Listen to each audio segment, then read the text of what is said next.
On a dull, miserable day, what could be better than a nice, warming veggie pie, perhaps with some chips? Enjoy.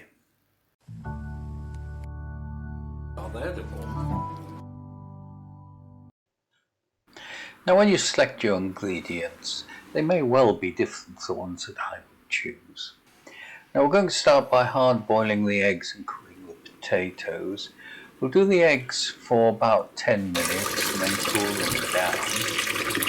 That should be okay. And then keep checking on the potatoes till they're ready. Now, to the tuna and white sauce, we'll add the flavourings, the cheese, and of course we'll season it a little bit. So mix it all up. Roll out your pastry, nice little cheat not having to make it.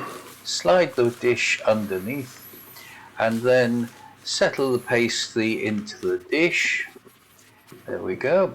Don't forget you need to fork it all over so that it helps to cook the pastry nicely on the underneath.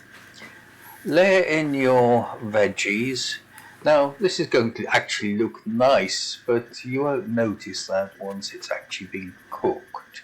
But still, I like to do things that make them look nice.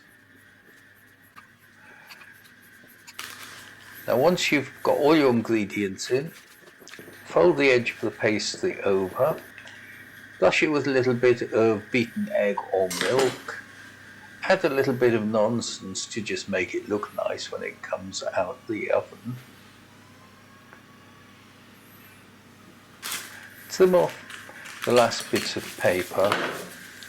Now we're going to heat the oven up quite high to 220 at first and then turn it down to 180 and give it 35 minutes. Now that is worth waiting for, isn't it? Enjoy.